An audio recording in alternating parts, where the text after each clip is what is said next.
Howdy! What am I doing? Let's talk about imposter syndrome. What is it exactly? Simply put, it is the feeling of inadequacy despite evident success. But in reality, it's much more complex than that.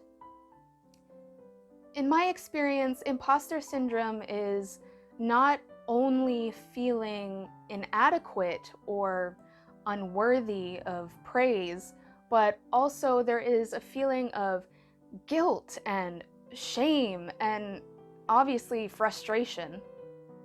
For much of my life, I have downplayed my strengths and my accomplishments because I never felt worthy of the success that I had had or the things that I had attained. I felt guilty because I thought that there was possibly someone out there more qualified than me and I was like stealing their place.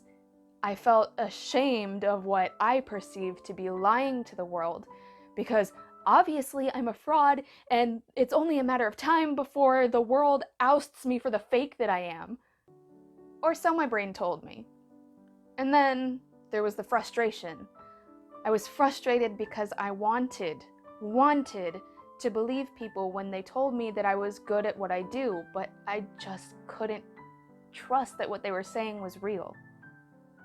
It took a lot of time and a lot of work to overcome these feelings, and I think for a lot of us who go through this, it's kind of down to one main issue, and that is perfectionism. Even if it's not outwardly obvious for everyone, I think the drive to be perfect or to do the best work humanly possible is kind of at the root of our conundrum. And it truly is a conundrum because it's stupidly confusing to suffer from imposter syndrome when all you want is validation while simultaneously being unable to accept it. So how does one get out of this conundrum? In my experience, it boils down to about 3 steps, if I had to put it simply. And those are reframe, reassess, and relearn. The first step is to reframe. For me, I was looking through this narrow lens of insecurity. And one day when I caught myself in those terrible thoughts of being unworthy, I took a step back and I reframed. I tried to look at it from an outsider's perspective. If I saw someone else doing exactly what I'm doing, living the life that I am living, would I minimize their successes? Would I think that they are fake and unworthy of what they've gained?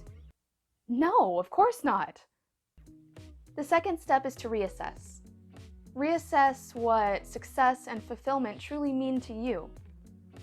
What do you consider success for someone else? What do you consider success from your younger self's perspective? Reassess what steps it takes to reach success. Have you already taken some of those steps? Because most likely you have. And sometimes when we get so busy looking up at that pinnacle of success, that we don't acknowledge the small steps that we've already taken to get there. Sometimes it's helpful to look back. One of my biggest struggles with feeling inadequate has been with my position at Talk to Me in Korean. Looking back, even 5 years ago, it would have been like an insane dream to work for Talk to Me in Korean. Once I got the position, I started minimizing myself. I started saying, oh, I'm not worthy, it's not that big of a success because I'm a fake, I didn't get it honestly. But really looking back and reassessing what steps I had already taken to reach where I am now, I actually did quite a lot. I studied for hours every day. I traveled long distances to meet teachers to improve my Korean. I took on challenges that I never thought I would. And those are all really big steps, but I had gotten in the habit of ignoring those. I was looking up to these more skilled Korean speakers and thinking I'm not worthy to be at Talk to Me in Korean when these people exist. But that's not a true measure of my worth. That's where I want to be, but where I am now is just as successful. And by reassessing, I was able to see where I'm headed, but also appreciate where I had come from. And also by reassessing, I was able to see kind of where my goals were. And once I had seen where my goals were, I was able to sort of break that down based on my previous experiences into smaller, actionable steps. And that brings me to the next step. Relearn. Relearn how you interact with other people as well as yourself, and relearn how you work through problems. My boss, Hyunwoo, is really great at motivating people and appreciating their strengths. So he would always tell me in some way that I was really skilled at what I was doing, or he would compliment me on my Korean in front of other people. And the thing is, I never believed him. And looking back, I realize now that by not believing him or just kind of brushing off his compliments, it was almost a little bit insulting to him, saying in some way that he didn't know what he was talking about. Kyungin and him are the ones who hired me. They obviously knew that I was, capable of doing my job, so why couldn't I believe them? So I had to relearn how to trust people, how to believe what they were telling me, and how to interact with them. Over time, I learned how to accept compliments at face value. And I also learned that if they were lying to me, that's a reflection on them and not me. And it's also important to relearn how to tackle problems. When you suffer from imposter syndrome and you have this big problem in front of you, it's very easy to just look at it and say, that is impossible. I'll never get there.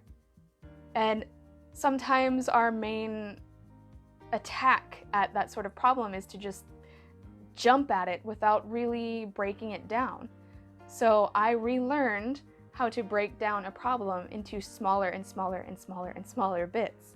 So going back to my main issue, learning Korean, I want to improve my Korean skills. I want to be near native someday if possible.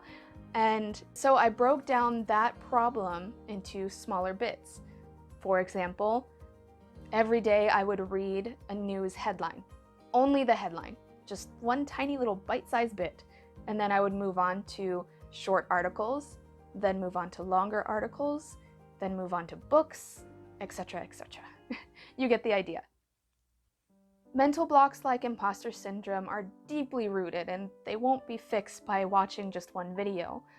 But these tips are like a muscle. The more you use them, the stronger it gets. So every time you are able to reframe and reassess and relearn, you chip away at that mental block a little bit by a little bit until eventually it doesn't bother you as much. Even I often still feel inadequate, even once or twice while making this video.